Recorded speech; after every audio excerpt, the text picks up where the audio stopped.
DBD masih menjadi salah satu masalah kesehatan utama di Indonesia.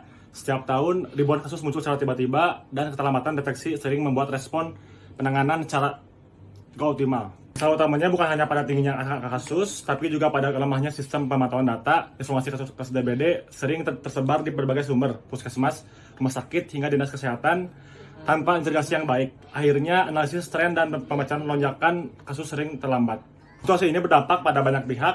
Klinisi kesulitan memantau perkembangan wilayah rawan, manajer rumah sakit dan dinas kesehatan sulit mengambil keputusan cepat, dan pembuatan kebijakan kekurangan data real time untuk menentukan proses investasi. Tanpa sistem pemantauan yang terintegrasi, keputusan menjadi reaktif bukan preaktif, menyebabkan keterlambatan tanggapan dan potensi penyebaran yang lebih luas. Dashboard adalah platform visualisasi data kasus DBD berbasis dashboard dengan integrasi API. Dashboard ini digunakan oleh Dinas Kesehatan Kabupaten atau Kota, Puskesmas, dan petugas surveillance untuk monitoring kasus secara real time. Arsitektur dimulai dari login user, lalu input data via API dari lembaga kesehatan yang terkait. Bisa dari Kemenkes, Dinkes, ataupun fasilitas kesehatan lainnya. Ada manual registrasi kasus baru, yaitu proses update ke database, dan akhirnya dengan visualisasi data di dashboard. Dashboardnya bisa dilihat di gambar tersebut.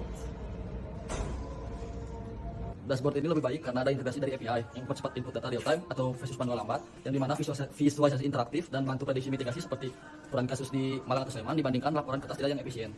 Untuk dashboard utamanya menampilkan peta interaktif untuk kasus DBD per kecamatan, juga menampilkan grafik tren harian atau mingguan, dan filter tanggal mirip Sidentik sistem dengan input data penderita atau melalui generate laporan PDF atau grafik. Untuk alur laporannya, si Puskesmas mengirim data kasus melalui via API atau menginput manual registrasi, lalu mengupdate database secara real time, selanjutnya merefresh data otomatis.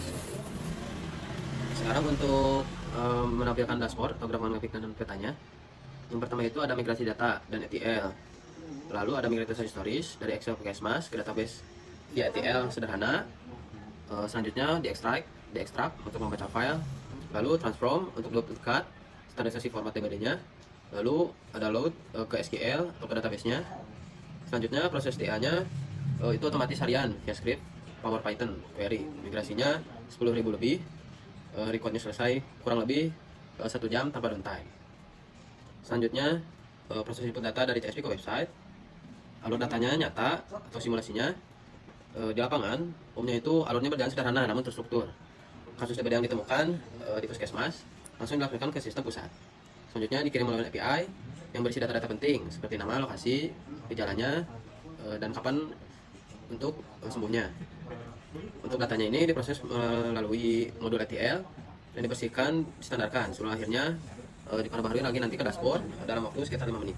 Untuk integrasi real time, sistem menggunakan API yang nanti dari fasilitas kesehatan Puskesmas. Nanti setiap kasus DBD ini akan dilakukan melalui endpoint khusus, misalnya di aplikasi, sehingga input data itu bisa langsung masuk ke sistem Puskesmas. Secara konsep, rekaman dispensasi ini memiliki konsep FIR seperti yang dituliskan di SCP, menggunakan resource observation untuk merekam jenis seperti teknologi. Contohnya API mengirim permukaan pos dalam format survei isi pasien atau pasien tidak. API juga memfasilitasi dari struktur dan data sehingga nanti menjadi database. Keamanan sistem, bila kita bicara keamanan, itu dirancang berlapis melalui role based access. Admin dinas kesehatan itu dapat melihat seluruh data jika usernya itu dinas kesehatan. Kemudian puskesmas itu atau klinik atau vaskes hanya bisa memasukkan dan mengubah kasus yang ada di wilayahnya. Sementara pengguna umum atau user umum itu bisa melihat akses dan data visualisasi pada dashboard. Kemudian setiap login itu menggunakan protokol all-out yang aman. Semua data itu dienkripsi dengan standar AES dan AES 256, dan setiap aktivitas tercatat di otomatis di audit cloud, menjamin privasi pasien sesuai dengan regulasi yang ada di Indonesia. Sistem nanti akan berkomunikasi via API gateway, kemudian nanti akan mengirimkan datanya ke PostgreSQL atau database, kemudian nanti masuk ke dalam dashboard dan itu bisa di-refresh setiap 5 menit untuk melihat apakah data sudah masuk atau belum. Kemudian kalau kita berbicara tentang itu dari mulai start, kemudian user itu akan login melalui token dan credential masing-masing. Kemudian jika itu puskesmas akan menginput manual ataupun melalui API yang akan dikirimkan ke dalam database. Setelah dikirimkan data bisa diupdate, kemudian nanti data yang disimpan di database akan divisualisasikan melalui dashboard di sistem. Kemudian nanti akan bisa diakses terus dan nanti setelah itu selesai prosesnya. Kekuatan itu bisa real time juga dan kemudian scalable, bisa menampung data dari ratusan puskesmas tanpa ada lag ataupun loading. Baik, kemudian wawasan dan nilai keputusan pada dashboard demam berdarah. Yang pertama yaitu peningkatan keputusan. Sistem meningkatkan keputusan prediksi hotspot DBD, alokasi fogging, dan karantina dini dari reaktif ke proaktif berdasarkan tren real time dan alert otomatis lebih dari 10 kasus per kecamatan. Kemudian untuk siapa dashboard ini dibuat?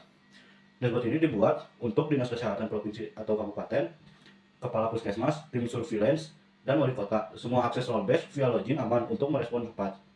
Kemudian perubahan apa yang terjadi sesudah dashboard ini dibuat? Sebelumnya itu laporan manual terlambat, kasus meledak sekitar 30%, seperti yang terjadi pada tahun 2021 di Kota Malang.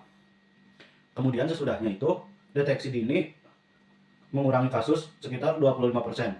Via fogging target hemat biaya 40%, yaitu sekitar 500 juta per tahun, dan respon kurang dari 24 jam. Contoh simulasinya yaitu Januari 2024, alur Bandung Utara cegah outbreak. Setiap data yang masuk divalidasi otomatis lewat sistem ETL, duplikat dihapus, format disandarkan, dan siap input baik lewat API maupun manual, tercatat lengkap di audit trial. Backup dilakukan setiap hari, memastikan akurasi data lebih dari 95% sesuai standar nasional seperti Sigentik. Baik, di sini jadi untuk etika privasi dan akuntabilitas, kami menjaga privasi pasien dengan sistem anonimisasi. Jadi hanya ID dan koordinat yang tersimpan tanpa nama pribadi.